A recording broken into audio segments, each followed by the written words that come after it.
We've talked about some of the features of social networks and the types of social support and gone over the terminology. Now let's talk about the implications for health behavior.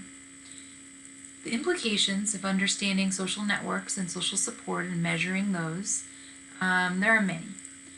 One is it's really important to understand patterns of influence. So who are people getting their support from and who is influencing their behavior? If we know that, if we know who people are getting their support from, we can potentially intervene and create interpersonal intervention. And identifying who's influencing their behavior kind of serves the same purpose.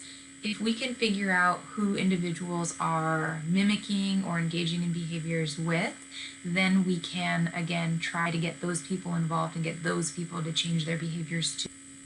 Another thing that we want to ask and know about social networks is that are certain characteristics of social networks more or less important for different behaviors or health issues? So we talked about things like geographic dispersion, complexity of the relationship between individuals in the social network. What we don't know right now is which of those features are most important for different behaviors, or are they all equally important?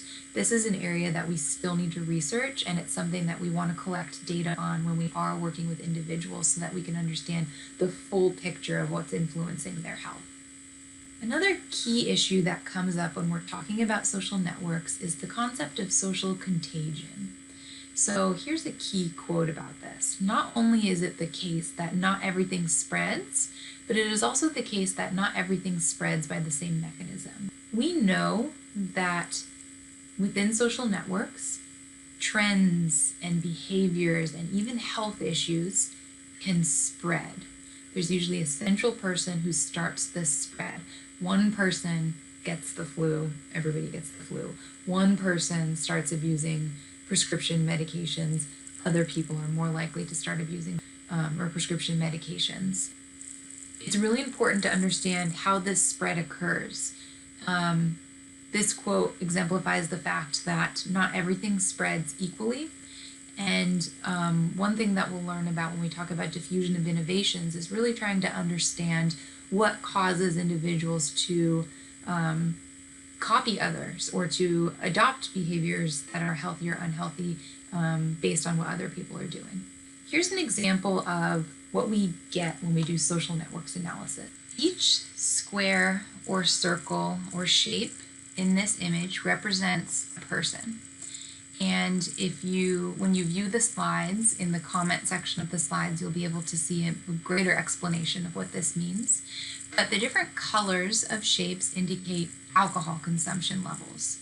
Red indicates people who abstain from drinking alcohol, and the other colors indicate different levels of consumption. So what you can see from this figure is that we do have clusters. So the people who are red, so the people who abstain from alcohol, are clustered. The people who are blue seem to be clustered. The people who are yellow seem to be clustered. So this is just one example of how we can visually use social networks to understand a particular health behavior. So from an image like this, we can say, okay, where do we need to intervene to stop excessive drinking behavior? So using figures like the one we just saw, there are a number of questions that we can ask and a number of ways that we can apply it to the development of public health interventions. The first is who to target. So if we look at a social networks figure like the one we just saw and the one on this slide, we can try to figure out if there are key subgroups, cliques, or individuals who are most central. So if there are 100 people that are connected in a social network, who is connected to the most amount of people? Is there somebody that has the greatest reach? And is that person spreading unhealthy behaviors, or can that person be used to spread a healthy behavior if we can recruit them for our intervention? And then another question is what exactly to target. So Is it possible to change relationship dynamics instead of changing behavior? So up until now, I've given a number of examples of how we can use social networks to try to spread or stop the spread or reverse the spread of behaviors. And what that might look like is training key individuals to spread healthy behaviors. But instead of looking at it in terms of behavior, what if we look at it in terms of relationship? Is there a way that we can instead change the support that individuals in the social networks are giving to each other or getting from other people? Or are there ways that we can restructure the social network to our advantage? This is just another way of looking at what the implications are for social networks and public health. Another issue that comes up when we talk about social networks and public health is understanding patterns of influence. So by understanding who in a social network is receiving what type of support from an individual, who's influenced by other individuals, that can give us some hints into how best to disseminate our interventions.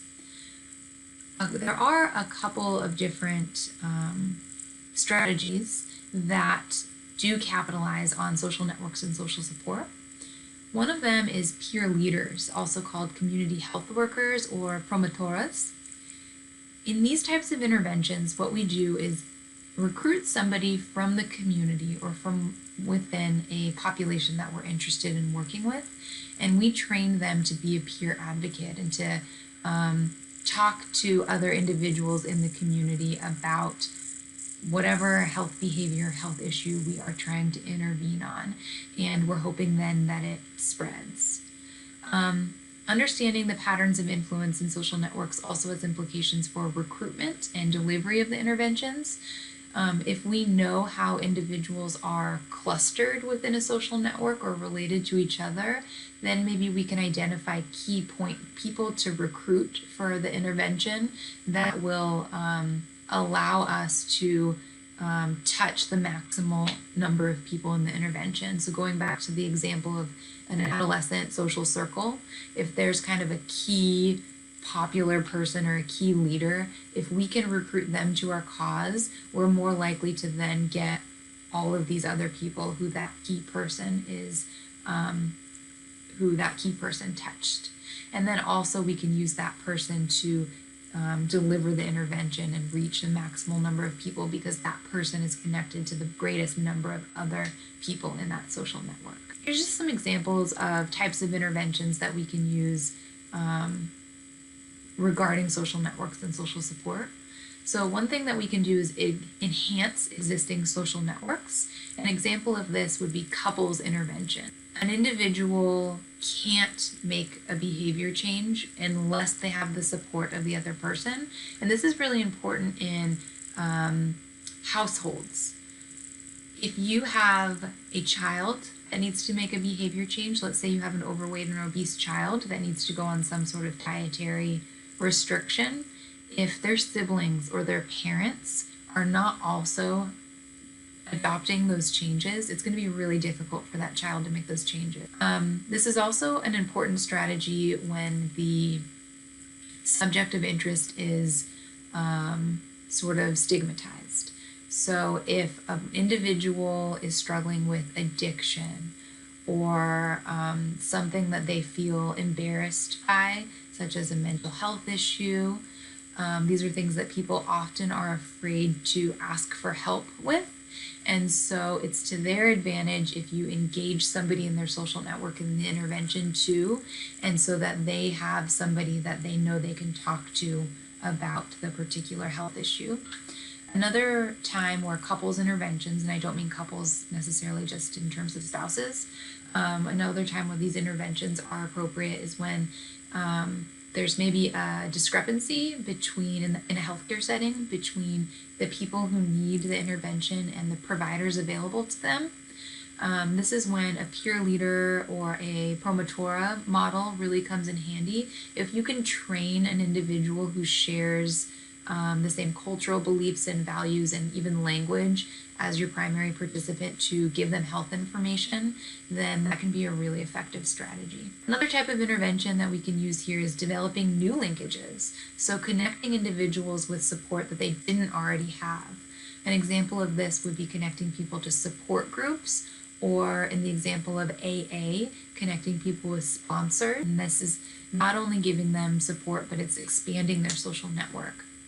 So now we've talked about a couple of examples of how social networks and social support are used in public health and how we want to continue to research them in public health. Let's talk now about some considerations. One thing that's really difficult about using and studying social networks and social support is that the measurement of these constructs is imperfect. How do you learn who is in somebody's social network?